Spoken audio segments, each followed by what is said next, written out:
Designing a course. Negotiating the syllabus. The syllabus can be negotiated after the course has been set. As said before, the syllabus is not a static and inflexible document which cannot be renegotiated at any time during the course. It should not be slavishly followed. Whenever the need arises, then it should be renegotiated. The best way to do this is to sit down with the students and discuss with them their priorities.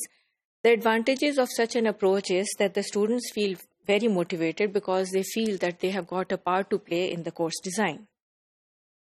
The syllabus can be renegotiated at any time during the course whenever the teacher or the learners feel that there is a need to. Sometimes there are practical issues involved, also the non-availability of video equipment or non-availability of a space.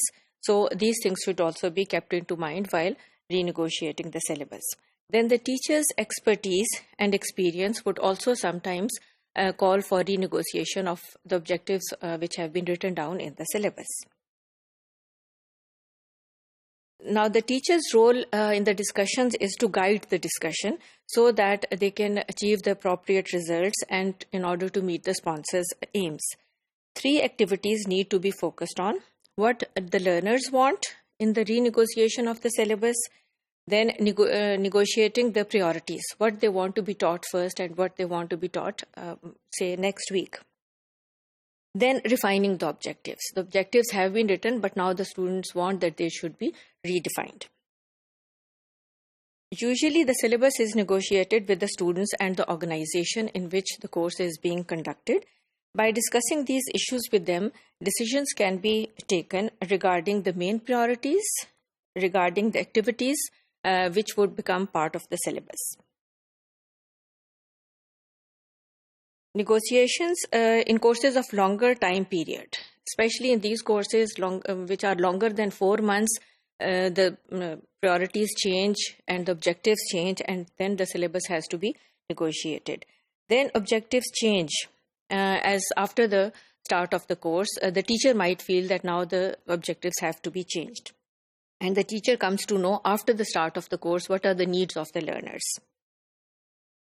So the course can be negotiated according to what type of a group it is, whether it is an individual group, an open group, a closed group.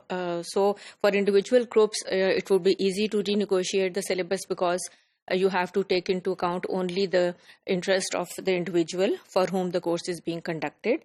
Same goes for the closed group courses because people from the same department or area would be participants in this course. It is more difficult to negotiate the objectives and change of syllabus in an open course where people or the participants are from different areas and different professions. It can also be renegotiated according to the level, according to where the student is according to his proficiency in the target language. So it could be seen according to whether the learners are beginners or at the intermediate level or at the high level. Then also according to their specialist skills which they need according to their specialist area. And but anyway, it has to be a consensus. Syllabus renegotiating is also always a consensus and a compromise between the participants and the teacher and the sponsors. So basically you renegotiate the syllabus according to what activities should be there which can foster learner autonomy. Then how progress will be assessed and measured. Students are particularly interested in sometimes getting the criteria of marking to be changed. So this can also be renegotiated with the teacher and the students. Then how feedback will be given, how many times, how often in a week, and so on. So then it can be renegotiated according to the professional content, according to the learner's specialist area. So management skill students should be given the following practice. For example, they should be given journal management concepts and theories. They should be given concepts about administration, customer service, about distribution, producing management reports, giving presentations, and about concepts of leadership, delegation, and team building.